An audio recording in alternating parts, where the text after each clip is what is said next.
I liked what you said just about like de-risking stuff, and like it got me thinking like design, the framework of any design process is really about that. That's what we're trying to do at each and every stage is de-risk the process, de-risk the investment, and Hmm.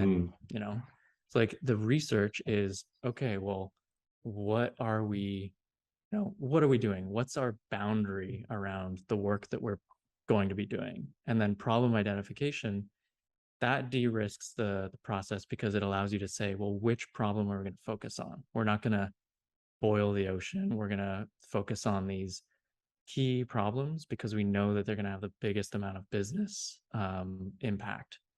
So again, that de-risks the decision making around what to focus on. And then there's the planning, which de-risks the execution process because now you're figuring out, all right, well, we know what problem we're solving.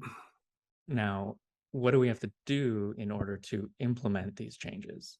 And then there's the execution, which are, there is de-risking involved, but I would say that some of the execution, given that it straddles the like aesthetic boundary a bit, gets a little bit muddier. It's less about de-risking.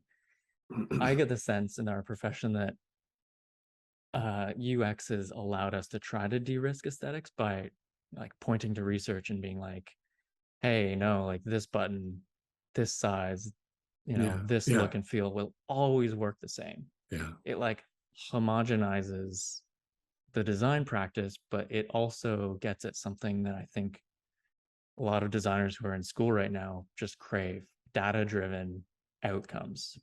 No one wants to stand up in a crit and then try to justify something and then like get torn down without the ability of supporting it something. There's always this like turn to, oh well, the data supports this, the data supports this, rather Yeah. than saying my gut feeling about this is that, we're gonna go with this color and this shape of button, Hmm. which is it's kind of weird. It's like, Do you think that happens a lot still? I think it's just like what I know in our cohort, like back in university, it's what people strove for. Like, if your design was connected to your opinion or your like perspective, it's way easier for someone to come in and tear down your opinion versus someone standing up and saying, we went with this decision because, X% of the audience does this, X% of the Yeah. market is doing this, Well, right? I think that's You can't great. argue with that. Yeah, I think that's great. I'm just curious whether a lot of people still design by gut. I think that like for I think they for do. people that Yeah. have a lot of experience, there's maybe some merit in it, but I kind of see like even website design or anything that's designed for people on the web uh, as kind of similar to decisions that you would make about a business. Like, I'm going to start a business and I'm going to sell this product. Okay, great. Do people want that? Like, Mm. are you making an assumption? Is this all about you, or is it about, for any business decisions, right? Like, is this all about you and your ego and your assumptions, or are you making these decisions because people are actually asking for this?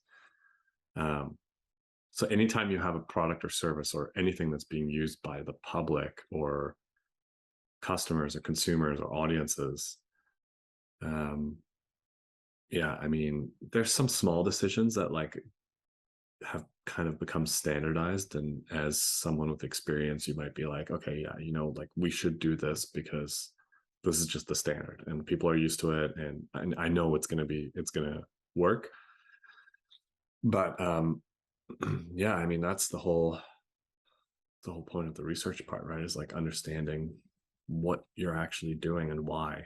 And to just like make assumptions would be kind of crazy to me. Yeah. I was also No, thinking about like, sorry, go ahead. I think at those early stages, like assumptions are really problematic. But Yeah. like I think in the later stage of execution, that's where you start bridging the gap between industrial design and something like graphic design and like Mm-hmm. layout and aesthetics and emotion and all of that stuff, because Mm-hmm. that's where you start applying the brand and the brand tone, and things are a little bit more gray, right? Yeah. Yeah. even with a even with the brand language, sure, we've got brand guidelines, but Mm-hmm. Yeah, it's you have all to apply them. interpretive, Yeah. right? Yeah. Yeah, that makes sense. That makes sense. Mm-hmm. Um, when you were talking about de-risking, I was kind of like thinking about the process and what we do as part of the design process and what is design, and it's kind of like you're decreasing risk. So yeah, you're de-risking, and then you're also increasing accuracy on the other side. Like I feel like Yeah. when people when organizations come to us an idea, it's so vague and there's so much risk.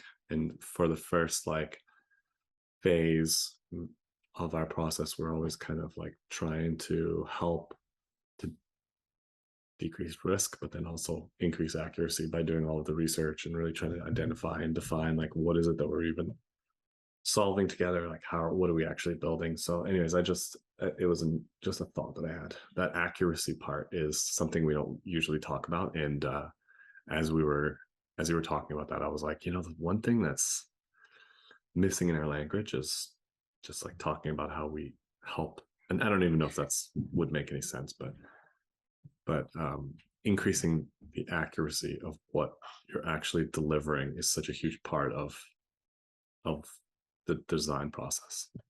Yeah. I I love something about that idea. We should Mm-hmm. definitely talk about including accuracy, Mm-hmm. because it comes up so often, I'd say, in our work with larger, more like enterprise projects, because there's so many shiny things when you're doing a digital transformation or a new product. Like, how do you stay focused? How do you ensure that you're, accurately executing something, like making the right decisions along the Mm-hmm. path? Mm-hmm.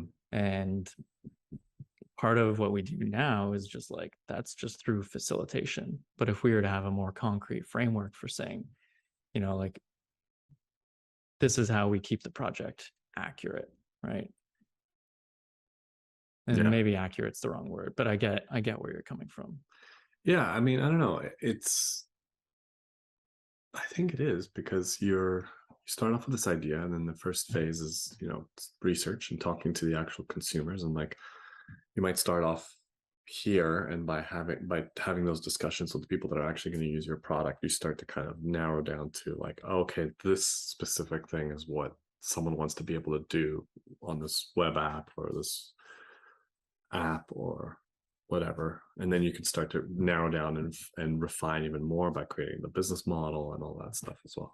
Anyways, it's interesting. It literally just came to mind as we were having this Mm-hmm. discussion. No, it's a good metaphor. It's like accuracy, targets, like the language is all still there, right? Like, Mm-hmm. what are you aiming for? What is your goal, right? How Yeah. are you going to hit that goal? How are you going to stay focused on it?